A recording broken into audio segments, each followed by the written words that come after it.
delle squadre si inizia a fare nuovamente sul serio. Manche A della terza serie, Car Cross che partono, andiamo a vedere la staccata, Villanueva, poi Casas,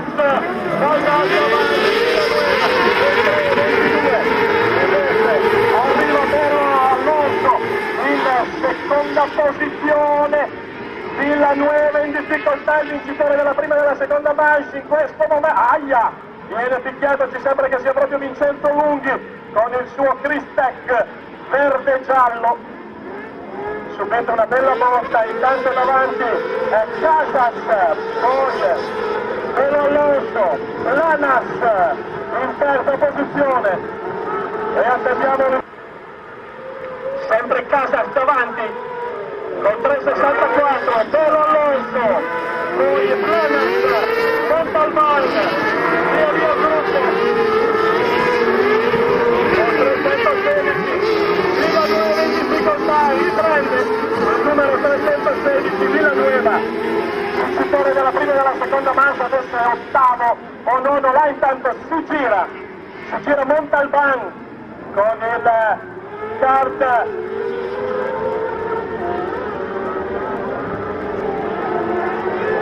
arancio fluorescente. Intanto l'attacco, passa Casas, adesso all'esterno anche il numero 306 Frenette, poi con 3,49 Lino, a seguire il resto con 3,11 intanto Villanueva in rivolta, è ottavo da nono, davanti è sempre scarso Pelo Alonso, ma non ci sta Casas e lì lo pressa da vicino, e altrettanto Planas. Poi arrivano ad appoggiarsi Taberna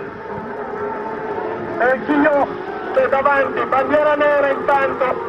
pensiamo da ciò che abbiamo visto per Montalban, andiamo qui a Montalban.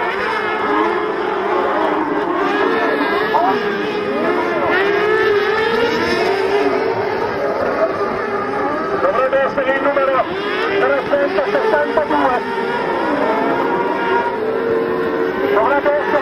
362, quindi Montalban, bandiera nera, squalificato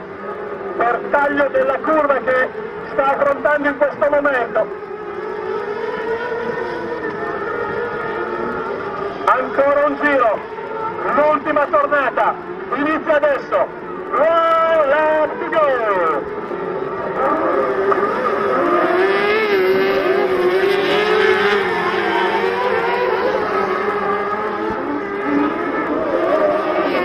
Sempre Pelo Alonso davanti,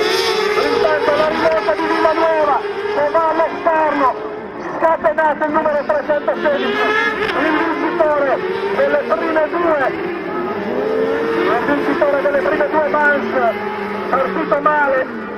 adesso è sesto da nono che sta attaccando per diventare quinto se fosse possibile,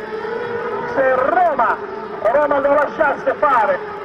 ma Roma non lo lascia fare, intanto davanti Pelo Alonso va a vincere la sua manche, davanti a Planas e a Casas che ha ceduto la seconda posizione, quarto con 349 abbiamo con 349 abbiamo Chignot, 45 il tempo, con pista umida ancora, chiude Pigato con 354, Lunghi, arriva lungo, e non è un eufemismo, è andato apposta per tirare su un po' di polvere.